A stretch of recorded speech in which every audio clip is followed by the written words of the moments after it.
United Nations University since October 2011. He is responsible for managing the conceptual design and coordination of the United Nations University PhD program and training courses for graduate professionals. As educational officer at the United Nations University, he also contributes to the development of training materials and e-learning modules, as well as supervision of master courses and PhDs. Jörg serves as the UN University focal point to the University of Bonn with regard to implementation of joint educational activities. Jörg, you're welcome to start. 20 minutes. Okay, Veronica, thank you very much for the introduction. And good morning, everybody. First of all, I would like to present express our thanks to the organizers for inviting us and for offering the opportunity to present our activities. And especially on this day, of course, also I do highly appreciate the presence of the students here, so that they're also taking part in the discussions that we are conducting. To my presentation, that is about to start now. I have chosen a title which is a better climate for climate change, higher education. So the topic of what we are discussing here for these 2 days. And I think we have already seen some very optimistic signals that this may happen, because I think this is what we need. We do not only have the problems under this Damocles sword of climate change everywhere in the world. We also have to see options that are bringing together the scientific community and also the professionals. So basically what I will do is I would like to introduce you briefly to the UNU system, a worldwide system. Secondly, of course, I would like to inform you about our educational activities and also the research activities, specifically, of course, those that are related to climate change adaptation and disaster risk reduction. To introduce you to the UNU system. The UNU system was established by the UN General Assembly in 1973 already to represent or to act like an academic branch or a think tank within the United Nations system, with the particular aim of assisting developing countries. And also what you can see expressed by the two pictures on the bottom is, of course, to foster policy dialogue and education at high-level conferences, for example, the COP conferences. The COP17 in Durban was mentioned by Daniel yesterday. So really to bring in the scientific output into the discussion at these levels and to inform political decision makers and stakeholders. You may, of course, ask, what is the difference between the United Nations University and a regular one? I think basically the difference, one of the main differences, is that we are not organized according to disciplines, but to topics. And the system that I will present later is clustered into these 4 major blocks that you can see. It is peace, security, human rights, human socio-economic development, and so on and so on. And of course, all these topics are of higher social relevance and very similar to the Millennium Development Goals, as you will certainly see. And that's our map. That's the world map of our campus. And you can see that we have altogether 15 institutes and programs located in 13 different countries. And you can easily see that all of these institutes have very specific topics like water, food and nutrition, biotechnology, innovation and technology, health, and so on and so on. And I just want to point out and highlight 3 of them. Of course, it is the headquarters based in Tokyo, our own institute in Bonn, and the only institute, unfortunately, that we have currently, the one in Accra in Ghana. But what you also do see is that the situation of all these institutes is more or less in the northern hemisphere, where the resources are, but not necessarily the problems that we are discussing. And to overcome this kind of local or geographic disparity, we have chosen something that we have now called the partnership concept, and that is that each institute on the northern hemisphere should have a twin partner on the southern hemisphere. Basically, to develop true institutional long-term north-south partnerships, to not only do research in the north on the south, to provide a very attractive working place for scientists at the different locations, and also to counteract brain drain. And one of the first examples that I can present here is the partnership between the newly funded institute in Dresden in Germany and the one in Maputo, Mozambique, working on the integrated management of soil, water, and waste. Talking about my own institute, our own institute in Bonn, it's UNU EHS, Environment and Human Security. Under the leadership of the Vice Rector, we have 4 different academic programs. The first, which is called EMSA, is working on environmental migration, social vulnerability and adaptation. The second one is more on methodological aspects like vulnerability assessment, risk management, and adaptive planning. The third section is on environmental assessment and ecosystem services. And finally, and this is the one that I'm heading, it's on enhancing graduate educational capacities. Basically, we transform the output, the scientific output from these sections into educational activities from classroom to e-learning. And basically, it is also to bridge this nexus between science, education, and practice. The current flagship that we certainly have is a joint master that we have developed together with the University of Bonn, and that will start next month. So we are pretty close to the opening of this master. It took us a long time to negotiate between a national university and our UN system. I can tell you all the nightmares on the legal front, but finally we made it, and I'm very happy that we will start next month. And you can see that the pillar in the center of the master, it will be the concept of human security, surrounded by the building blocks of environment, of course, risk and governance and development, and of course by the underlying scientific topics of the theory behind these topics, methods, and of course the empirical research that is necessary for the students. Other educational activities that we have are, for example, block courses on vulnerability. This is a course that we are driving for the last 6 years together with colleagues in South Africa with a Disaster Risk Management Training and Education Center, which is hosted by the University of Bloemfontein. But we also do rotate this course throughout South Africa meanwhile. This is this year's example where we have been in Cape Town. And actually, when we were there were some big fires around the city. So this was a real-life situation. Here in the background, you can see the responsible minister who is briefed by the disaster management people, so the fire workers, disaster management managers, and so on. And we were in the happy situation just to sit down and listen how this is looking like in real life. And fire is an increasing topic in that region, not only here, but also in other places. I will come back to this immediately. We also visited the Disaster Management Center, and here I can say that this center is really a very highly sophisticated technical place to take care of the population that was mentioned by Luca as well today in the morning. And we had the chance to visit a township. I remember a slide from Daniel in his presentation about some dead occurrence people due to a storm. And when you are walking around in such a township, I think, and the next picture will illustrate this, I mean the proximity, just the proximity of these heads is already showcasing the vulnerability, because if you think about fire in such an environment, fire due to cooking because they are using fuel stuff and so on, the fire easily jumps from one head into the other. Very often they have tires on the roof to put down the metal, and this is burning like a flash, and this is going throughout the township. So very high vulnerability, and actually you don't need a scientific assessment to see it, but of course there are other aspects as well.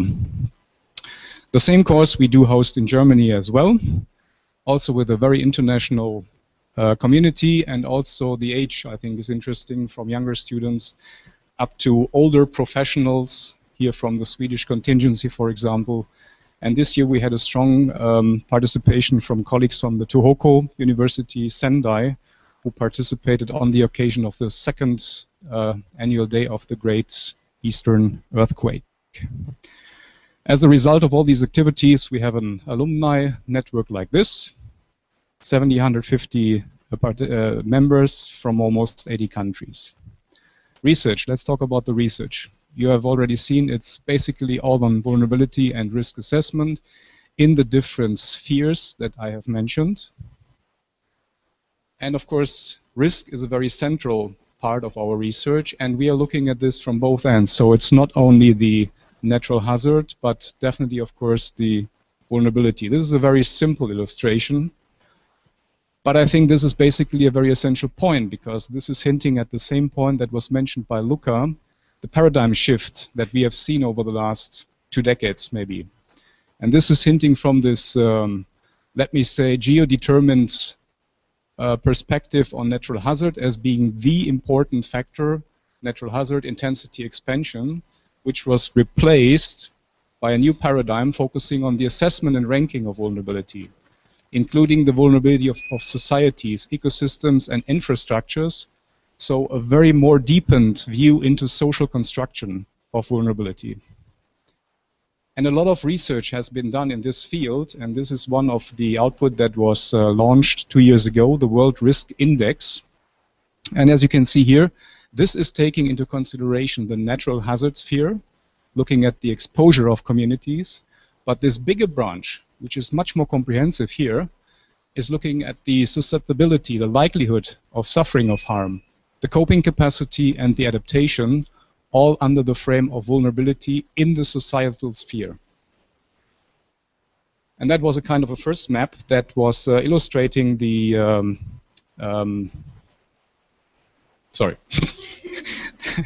that was illustrating the vulnerability and the exposure of the world countries. And of course, you can see that a lot of developing countries are affected here. But we have to keep in mind that also, for example, Germany, this is a situation that we have faced in June this year, very strong inundations, floodings in a lot of cities. And of course, where political decision makers are asking, what is the scientific community bringing in as a solution? So I have to hurry up now a little bit. So this is also why we are doing research, for example, in some cities in Germany, also interesting for ICLEI. So how German cities, for example, can be supported. Climate change, that's the topic that we are talking about here. We do have a certain specific focus on Africa called Priority Africa. We have an interactive map that you can see on our website. And here you will find information on a number of projects. I want to pick out 2. This is Where the Rain Falls, an empirical study on climate change, food security, and human mobility. I also brought a number of reports and publications to this project. That was a big project conducted in a number of places, 8 case studies all over the world. And that is the scientific concept behind. Without going into the details, the important thing is that, of course, you have constraints through the environment and you have a kind of reaction by communities. But all the comprehensive aspects that you have to take into considerations have been studied here. Again, looking at the social communities, with a number of expert interviews, participatory research approaches, and household surveys. A lot of people have been involved here. And the output is, for example, that they found out that there are very specific different household profiles and how the communities are integrating migration into their daily business concept, and if it's of favor for one specific family, for example, on this side, or if it's really a trapped population that is not able to change the situation at all. The publications are all available on our website, so please feel free to go there. Another project that I would like to mention is WASCAL, an acronym for West African Science Service Center on Climate Change and Adapted Land Use. You can see a huge cluster of 10 countries involved. Here is the list.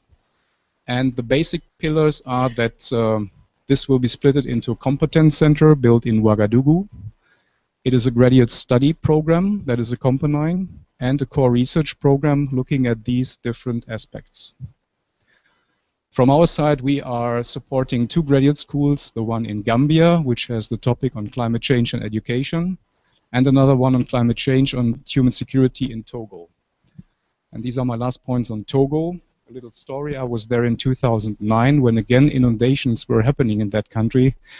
We were working together with the local authorities, fire workers, disaster managers to cope with it. And also the Red Cross came in, of course, for organizing camps for displaced people. And we learned a lot from this, and this also shaped our way of how we are working with students and also how we train students in our courses. And finally, this was also the reason why I've chosen this title, because I saw that there are a lot of movements now in this environment. And here is one example from a training that we organized together with colleagues from UNOCHA, so the UN humanitarian organization, who is responsible for coordination, and the Red Cross, as you can see here. And even here, disasters needn't be disastrous. I think these are very optimistic messages that we need to discuss. So basically what we did, after this training from Red Cross, we took the students out to add some geospatial points, for example, working with GPS, georeferencing, and also different assessment methodologies. And then in the classroom situation, we trained them in the application of ArcGIS. So finally, that they were able to produce their own maps on risk and vulnerability. And this leads over into the digital world, the e-learning complex. One feature that we are doing is applying serious games. I don't have the time to go into details, but I'm ready for discussion afterwards. This is here it's a non-entertainment purpose. It's really to provide the background on geospatial technologies, but in form of a game. So you go through this game and you learn how to handle such a system, and you also see the possibilities of such a system. And finally, talking about e-learning, this is our way, as I presented in the beginning. We are translating, for example, the output from projects like Where the Rain Falls, Move, and Clico, using eDidactics, ICT, into material that is then ready for utilized through our other classroom projects. We take a look at quality control within a European Foundation for Quality Assessment in e-learning. This is one example from our colleagues from Maastricht. We do present these results, of course, on the large scene, for example, the e-learning Africa conference in Namibia. We do have a strong network of partners all around the world, in Europe, Africa, and around the globe. And finally, what I would like to say, I've mentioned brain drain in the beginning. We do believe that this use of distributed learning, the use of e-learning and any kind of technology-enhanced learning may counteract the effect of brain drain, even turn it into a brain gain. And here the scientific diaspora comes in. Just a very simple example for telemedicine. This doctor who is looking at a person in Africa may easily be supported by a colleague sitting somewhere else in the world. And I think this is a kind of very good example how this technology, which is also derived here in the framework of this project, is helped to make the impact of climate change a little bit better. That being said, I would like to thank you for your attention, and sorry for being a bit long.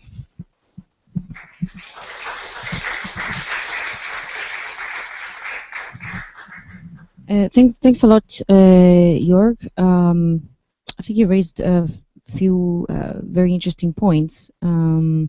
It's quite interesting to see the model where you have different research pillars, and then you have people dedicated on research, and then that being translated into training and educational modules.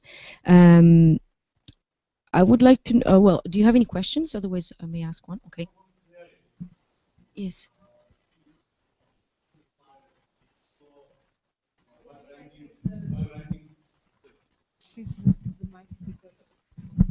While ranking the vulnerability, I saw Nepal had very low vulnerability in terms of natural disaster and earthquake.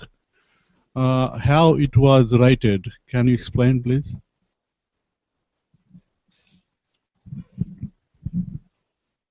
You can already see me smiling because this is absolutely one of the first questions coming back when any kind of this is presented. Can we take this discussion into the break because it's a little bit more comprehensive? But I can tell you this is the very first approach that we had, and the maps that are shown, they are presenting different categories. It's exposure, it's vulnerability, and other facts. And I have a report here where I can easily explain more on the details. So if that is a help for you, we can discuss it later. Is that fine?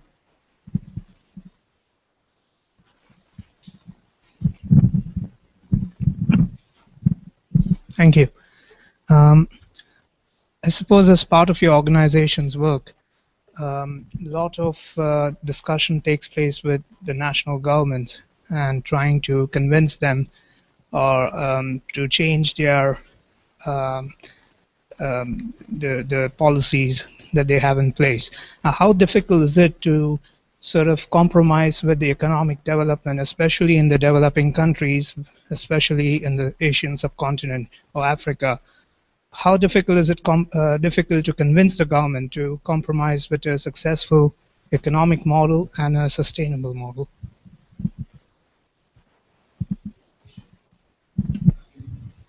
I think the answer is really that you have to take a very careful look of, for example, what is the country behind, and also what Luca has mentioned in his presentation. There are certain countries who spend a lot of efforts already in coping with the climate change impact at all levels, going down to the local level, mega cities. We have all these problems in the background.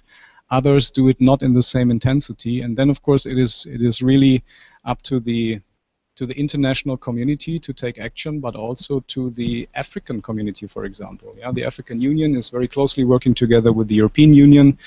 The UN system tries to support wherever possible. This is why we have all these secretariats concerning climate change, concerning land degradation in place, that really, once again, try to mobilize the economic, as you have mentioned the term economic, the economic regions in Africa, which are responsible, SADC, ECOWAS, and so on.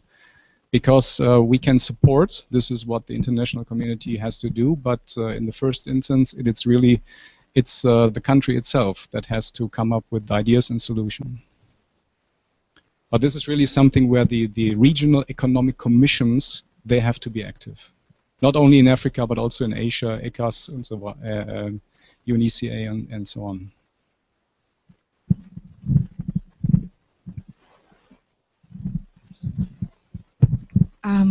Since if I can think of an organization that has a focus on human security, that's the UN.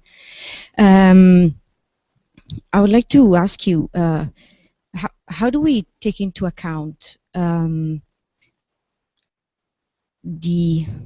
a human security perspective, so which sometimes is the opposite of how a vulnerability assessment is done. It's done very top-down, very scientifically, without necessarily taking into consideration different governance levels in different regions in our country. But from a human security perspective, allows us to understand if we do an adaptation project, if we finance an adaptation project in a certain region, what kind of impacts this adaptation project would have on a certain region, depending on its levels of, I don't know, access to local markets or regional markets, and so how this project would actually benefit in different ways, different communities. Because I think a lot of the adaptation projects that are going on, especially in developing and emerging countries, often do not take this aspect into consideration, and they risk to create further inequality in the way they choose which sort of community to target. So, do you have any, as a researcher, as a person working in this field that approaches from a human security point of view, what would be the things that we would have to always keep in mind before pushing for an adaptation project? I think first of all, I would take the position of being a bit more optimistic, because of course we all have seen the mistakes and errors that have been done in the past over the last 10, 20 years. But also I think we see a new generation of concepts and approaches within scientific projects coming up now that are taking much more focus on at the community level. And I also would not necessarily agree that we always have this top-down, because what I see in our research sections, it is very much on the opposite. It's a bottom-up that starts at the community level, that takes into consideration also the hierarchies, the chef de village, and whoever you have to contact depending on the region where you're working. And I think if you upscale from here to higher levels, to the city level, to the regional level, and the country level, I think basically then it's a question on how your own project is integrated into the country. Yeah, I mean, it's different if you come in with some researchers, if you parachute into a country and do your scientific research with the end of some publications that nobody reads, or if you really try to anchor it in the sense that something is left in the country.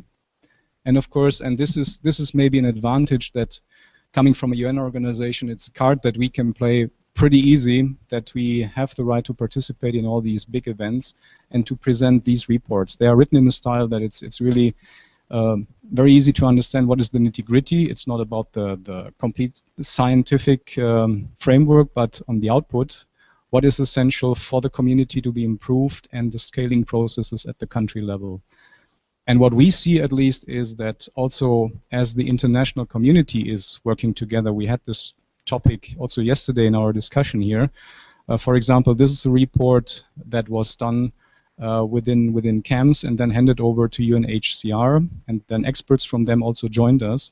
So really this international cooperation also between agencies, interagency mechanisms, and other players that come in who also have their own member consortium, the member states, and so on.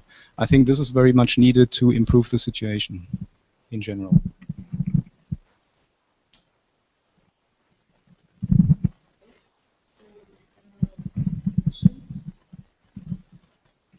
Move on. Okay. Thanks, Jörg.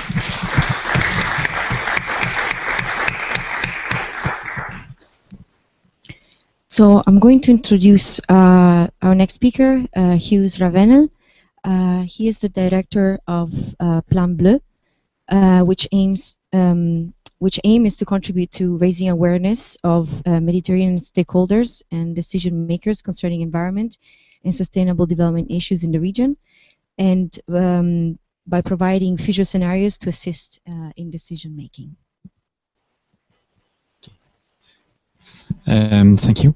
I try to present from a Mediterranean point of view what our needs in terms of climate change, higher education, and for that I thought it was necessary for you to better know Plan Bleu. And it's not only true for Plan Bleu, and I saw that in the other presentation. In fact, when we speak about climate change, most of the time we tackle things with a very broad perspective, and it means that you will face and you will have to understand not only climate change issues, but also many of public policies issues. So that's why I will give you some insights about the Sustainable Development Framework in the Mediterranean Basin and what is doing the Barcelona Convention and the Plan Bleu. I will then speak about what I called generic needs linked to the project we are in, and more generally to education in climate change. So it deals with, of course, understanding, mitigation, and adaptation, and also the notion of limit. I guess that is definitely key, and specifically to the Mediterranean Basin, I will mention institutional weaknesses and also explain how, in fact, Mediterranean Basin is, as far as climate change is concerned, is a place where we should do definitely better. So about Sustainable Development Mediterranean Framework. So just a map giving you some numbers and figures about the Mediterranean Basin. So that those are 21 riparian states, and the EU itself is also party to the Barcelona Convention. So we share a climate with some variability, but some also commonalities, and it could be seen, for instance, with the olive tree repartition across the Mediterranean Basin. We can also mention that Mediterranean Basin is very biodiverse. I mean, their endemicity is high in Mediterranean basin, and last but not least, there is a high pressure on the seashore due to the fact that little by little population are growing on the seashore, and we have also 30% of the international tourism visits coming to the Mediterranean basin. Just to give you, in the framework of the Sustainable Development Mediterranean Strategy, we showed that kind of picture that on the axis, horizontal axis, you have the Human Development Index, and on the horizontal axis, you have their ecological footprint. And sustainable development would mean to go into the green area, and we are, in fact, as you know, most of the time countries are able to increase their Human Development Index by the with a cost in terms of ecological footprint, and the same case for Mediterranean basin. In terms of institutional setting, I show that to demonstrate that, and we mentioned that in the corridor, that in fact we mentioned, for instance, local communities with the first presentation and Lucas' presentation, and it's true that they are able to do things, but the framework, the general framework, so it means the Stockholm Conference in '72 and also the Johannesburg Summit in 2002 and Rio Summits in '92 and 2012 are very important. I know it's beyond climate, but it's also very important because as most of your presentation showed, what we tackle through climate change is really the development, and I show that because it is important to understand, and it's also something that people studying in climate change should understand, that we should build a framework by which global, regional, and local level are well integrated. And in the Mediterranean basins, I mean, it's not perfect, but we could notice that, for instance, you had the Earth Summit in '92, and thanks to Earth Summit, we were able to have in '94 a kind of Agenda 21 at the Mediterranean level, and it ended up with the revision of the Barcelona Convention to originally it was really focused on the protection of the environment, and it opened up a little bit its scope to sustainable development. And in 2005, we had the Mediterranean Strategy on Sustainable Development.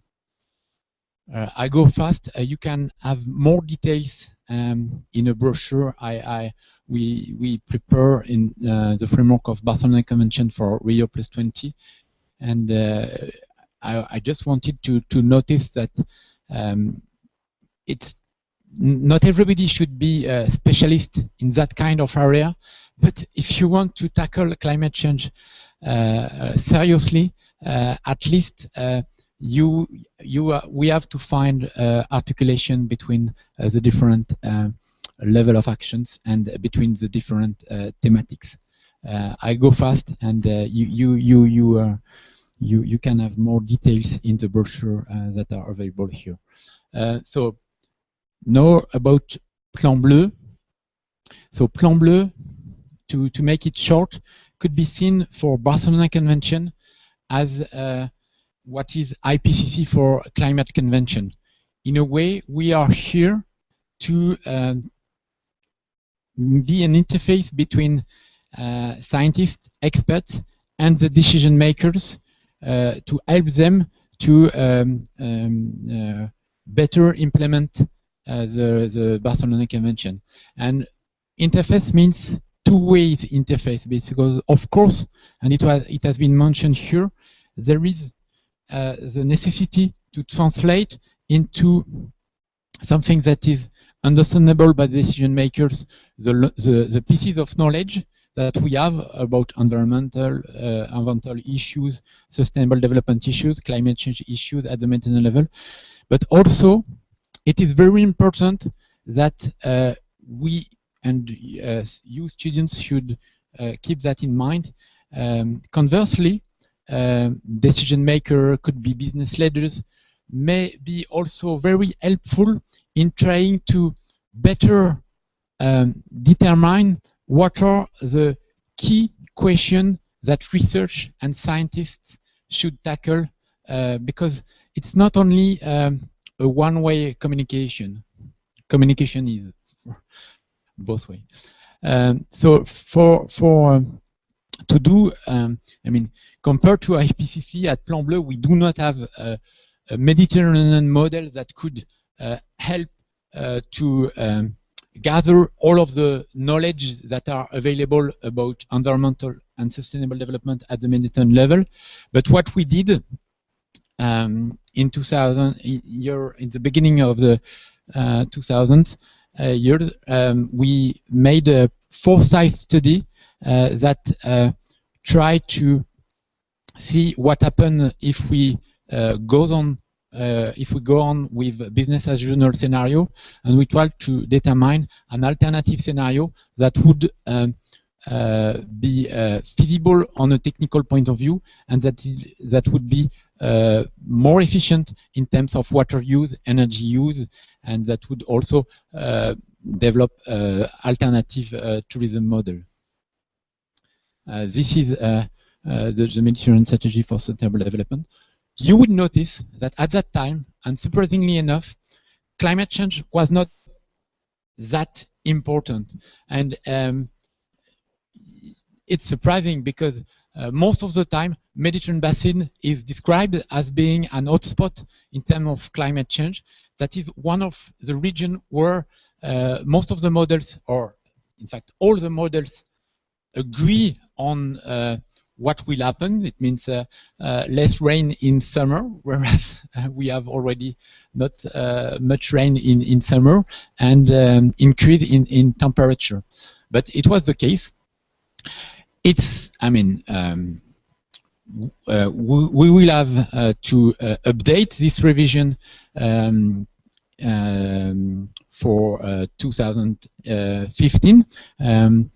Barcelona Convention parties shall decide at the end of this year in Istanbul to launch this revision process, and of course climate change issue will be more present in the next MSSD. So to come to, yeah, how much time? Yeah, I have to go fast because we were late. Anyway, it's not, excuse me? Okay, I will be short. So I come to generic needs, and it's just ideas to brainstorm and to generate new ideas and perhaps discussion over the lunch or after my presentation. For understanding climate change processes, for determining how to mitigate them and how to adapt to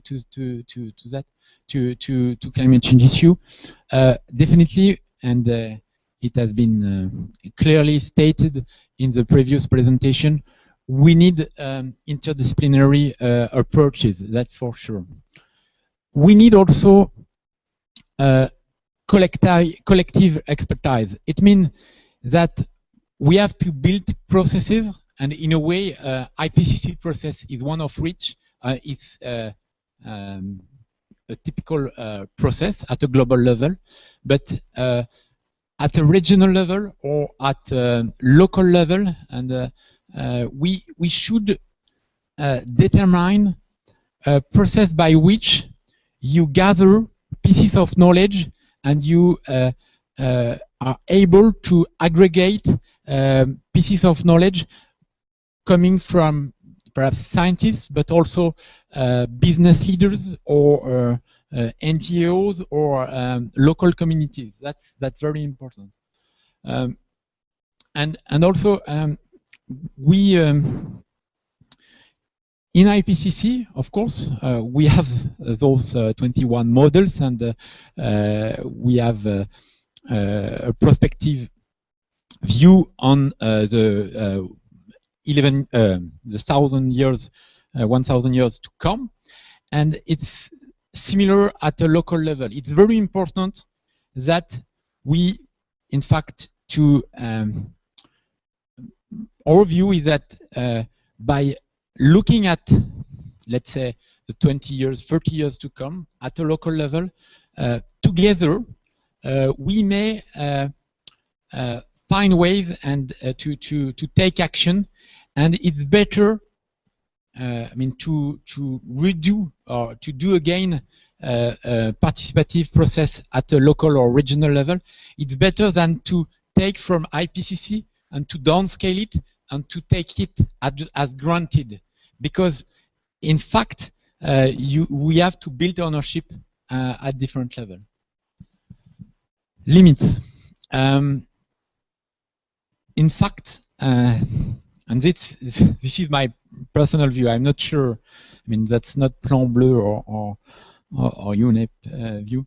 UNEP is agree with that, but in fact, we, for the time being, we are living in a situation about climate change and the sustainable development at large that is not very clear.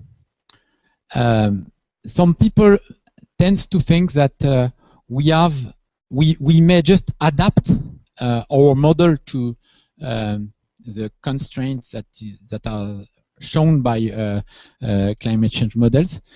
My intuition is that, in fact, through climate change, we clearly showed that there are limits to our current development ways.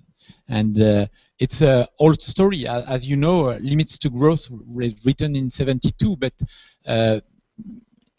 and it has not been it's still valid in a way, but through climate change and through this CO2 emission, we experiment the fact that directly and very clearly and more, I mean, nobody could go against that, this notion of limits. And it's very important because in higher education, in most of other part of our science or knowledge has been built about the fact that we will go beyond the limit. And so it's an open question, but very interesting. And perhaps the reason why Kyoto processes, or even at local level or national level, adaptation we have to do, but mitigation action are not very, I mean, not done as quickly as we wish like.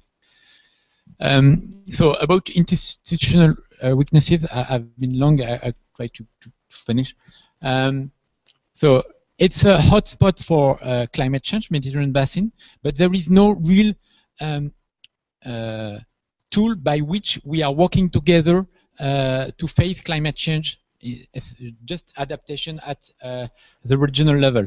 In the Barcelona Convention, we are focused on the sea, and some parties, even Italy, in fact, when you go to the meeting of Focal Point, they're reluctant for Barcelona Convention to really tackle this climate change. But if you look at WMO or FAO, excuse me, yeah, but Sergio know it. I went to Bologna, and I mean, it's the idea is to find institution that would really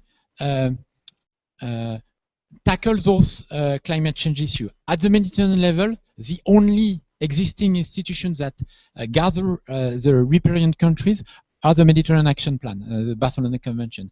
And it's because if you look at FAO or WMO, other institutions, the way they are organized, and even inside LINCC, Mediterranean basin was not tackled as an entity, and of course because there is also Africa, and this question of how you handle geographical entities, it's really I mean, I don't have the answer, but I would like to fly this out, and that's what I said. Mediterranean does not exist. That's why I said that. I go fast. Beyond the borders, it's linked to what I just said. In fact, for the time being, European policy tends to see Mediterranean Sea as a border that you should securize and avoid too large immigration coming from Africa. And it's not really an area of partnership, even if we have the Euro-Mediterranean partnership. And as I said during the lunch break, the European policy towards the Mediterranean country, the name is neighborhood policy. In fact, it does not capture the reality of our relationships. If you speak to Moroccan or Tunisians or even Egyptians, I mean, to tell them we are neighbor, it could be not very adapted. In a way, if you look at the history, we are brother, and it's not. I mean, the difference is not so. It's really meaningful. And also, I mentioned analogs because, as you know, the current climatic condition of southern city would be the situation of northern city. So really, by using these climate analogs, we could. It's also a way to cooperate among the Mediterranean basin. Sorry, I was very long, and I hope that you will have questions.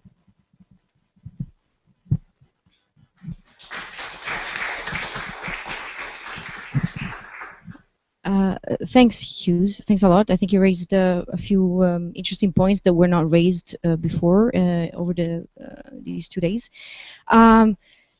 So it's 1 o'clock, which is supposedly lunch break time. Okay, so what I would suggest is I would take one question, and then we move to the next presentation before lunch.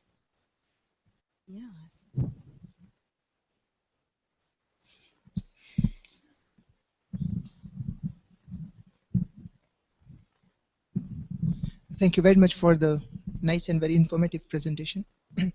I understood that you have been like quite aware and expert in IPCC's activities, modeling climate change related, which appear. My question is, like, I would like to know your opinion about this work. There's a lot of work done by work group 2, the scientific group, a lot of scientific modeling, simulations. As I personally feel about it, the objective when it all started, scientific modeling, was more of creating an evidence of climate change and showing the trends.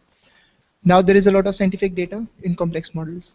Policymakers, we intend to use it at city level for making action plans, roadmaps. My question is that how much sufficient or adequate information is there in the scientific models? Because I feel all the scientific work which started, say, a decade and a half ago, those models were based on some trends, some predictive analytics, some functions, which has now changed already after 15 years. Can we use the old data of old models, or we need to do it all together? My feeling is that, I mean, models are only tools, and in fact, the key is not, I mean, I will be a little bit provocative, the accuracy or, I mean, we speak about evidence-based policy. My feeling, being an engineer, but also having studying policy science, is that it's not, I mean, to build evidence-based policy, the key is not to have accurate models or is really to build a process by which you will create ownership at a local or regional level. I was very quick, and it was just to give you the idea that in fact IPCC Working Week 2, if you go to a decision maker at city level, I mean, they won't care. So you have to perhaps not redo all of the things, but build ownership and trust in the information, and this could be done. It's not only tactics.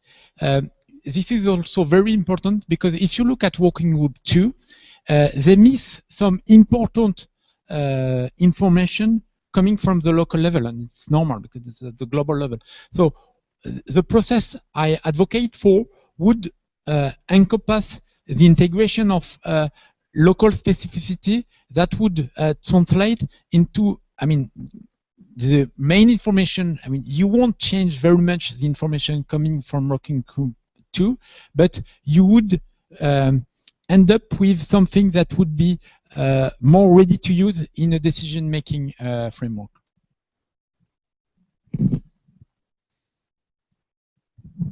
Okay, thanks, Jorg, yes, Hughes. Now, I would probably go on with Somesh's presentation, which is a presentation about the e-platform that the LeanCC project built. We will try to keep it as short as possible, but it's a summary of what this e-platform, what we built in this e-platform, what it shows, what are the products that we offer on this e-platform. Maybe I'll make a comment on collective expertise that Hughes raised as something that we need. I think collective expertise would be very important, but then we need to open up the way we do research. So if we are not ready to share data with other institutions, other universities, even in the process of writing a paper, then I don't know how this collective expertise can actually happen. I think today's in many fields of science we're too protective towards the data we have because it's an asset. It's an asset for your institute, and it's very difficult to come up with a model where you can share it. So I think it would be excellent, but I think we are not there yet at all.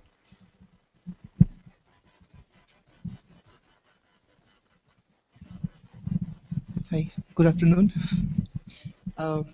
What I'm going to discuss here with this presentation is something which is very short and sweet. This is already lunchtime, so it fits in. Everyone can relax for this. I would present here the LeanCC platform, which is a website. It was developed as a part of the project, is one of the main project outputs.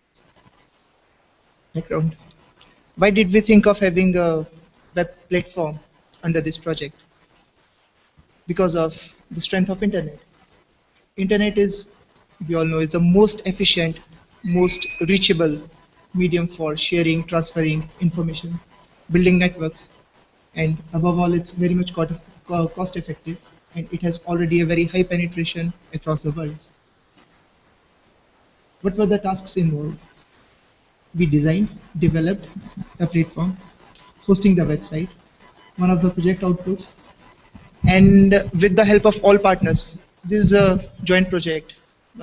We all work together on every activity. So with the help of all partners, we developed this platform at IHS in-house, and it is hosted on the IT resources of Erasmus University.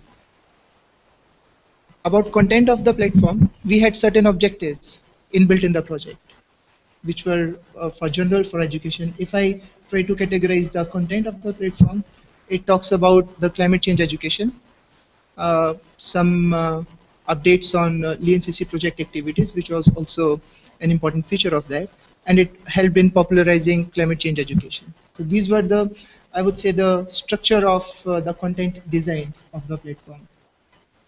I'll quickly go through the main features. This homepage, again, very sweet and very democratic. Since we all work together, we prefer to acknowledge every partner right at the homepage. There were some linkages. It's simple to go through, go in. The website content, it starts from the homepage, but this is very small, we cannot see it. There were some objectives of the project. So from the homepage, like the tree of the website, we provided entry points for different objectives. So it's kind of very much objective-driven design and not so much commercial design because it had some objectives. Creating awareness on CC education. The aim was to improve awareness of issues related to climate change. Like it starts with general education and awareness. Well, we are in Europe. We hear a lot about climate change, all the initiatives, problems, and all. Not every country in the world is aware of it. This is available on internet, so we thought that we'll start from the general awareness building on climate change. So we provided a small section talking about main fundamental concepts, issues related to climate change. Then we moved towards the educational programs. We created a link for submitting a program. Now this was a very interesting feature. I don't say it's dynamic, but it's semi-dynamic. So we provided a link on our website where all those universities or institutes who are providing education in climate change, they can click on the link, they can feed their information that what type of course do they offer, what is the duration, what is the fees, and some essential details. When they submit a program, we get an information that someone has submitted a program. We update that in our database. That database is also available online on our website. So all the students, all the people who are looking for climate change education, they can download a database from our website.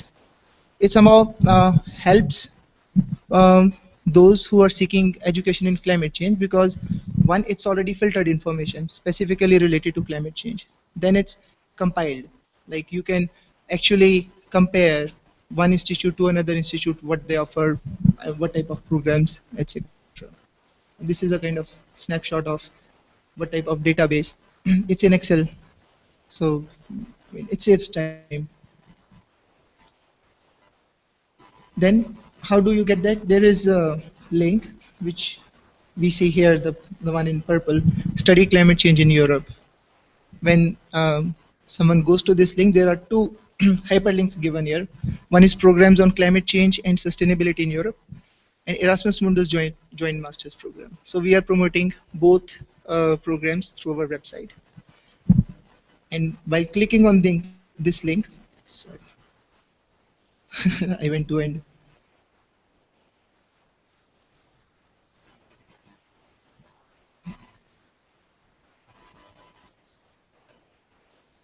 Yeah, here it is. When someone clicks on this link, programs on climate change sustainability in Europe, they can download this Excel sheet. We also use this platform to advertise e-course, which was also one of the outputs of LeanCC project. So from this link, e-course on climate change, you could go and get registered for the e-course. Another information was studying in, we did get some good response. There were queries and there were emails. And there was some practical information. Well, sounds simple, but it's really important.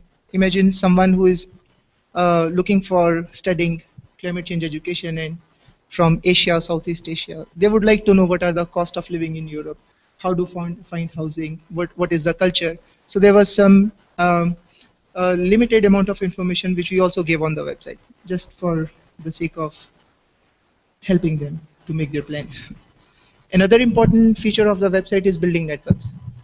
We provided a list of links of various climate change networks worldwide, which we keep updating. As soon as we find a good link, we update it on our website. This is a recently added feature on the website, a database on climate change experts.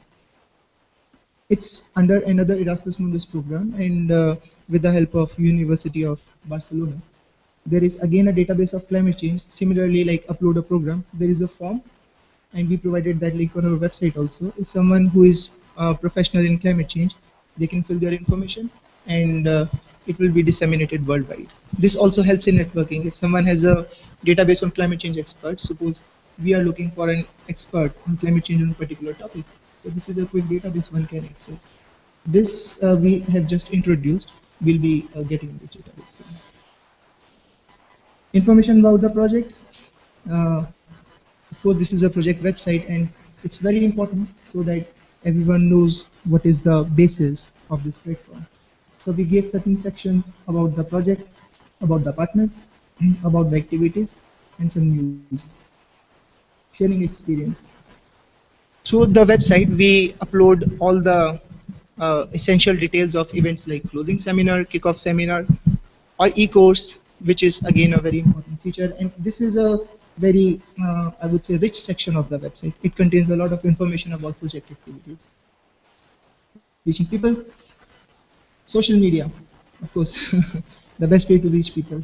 Here we gave we do have a LeanCC Facebook page, which is very popular. Yesterday we saw that we have reached about 1100 likings, and we also thought like it's also again nothing very special as a design, but it works. We gave this link on our website, and those who like the page are also shown if we see these pictures below on this website also. It motivates people to like it. Survey. Another recently added feature is a survey. This is very interesting since we were putting in so much of effort in the project, which is now coming to its destination, LeanCC. But we thought that it's really important while during the process to know what is actually the demand for climate change courses and what are we supplying. So we designed a survey to somehow capture demand and supply of climate change courses. So there are different sections when someone fills in. We ask for the preliminary information that are you a student or are you a professional? Are you looking for a course or are you looking for offering a course? Then they go to a specific section. So what we'll get out of the survey is students, specifically targeting students, that they are looking for a special particular course. Then we ask them, how would you like to take this course? Would you like this course to be a part of your curriculum, or you would like it to be a specific explicit course on climate change? We have these types of questions. Somehow we hope that we get an information of what people really need who are seeking education. On the other side, we have a database which I showed before on the type of courses offered in climate change. When we compare both, we definitely get some observations on what is the demand and what is the supply. So probably it will take us to some direction. Partners, again, it's a collective effort. We all did it together. I don't read the names. We also acknowledge co-funding from Erasmus Mundus program, and we have given a section there because it also helps people to know the funding options, scholarships, etc. This platform helped us in achieving active promotion of LeanCC project and EU higher education programs on climate change. It helped us in creating a dynamically updatable database on climate change programs, and will help us further to create a database on demand for the programs. Facilitated partnerships between EU and non-EU universities. It really helped us to achieve all these. Now, considering the usefulness and effectiveness of this platform, we plan to maintain this website after completion of the project. So this was a short and sweet information about the project. Thank you very much for your attention in giving me this opportunity to share this information about the platform, and we welcome your suggestions to advance and to maintain the platform. Thank you very much.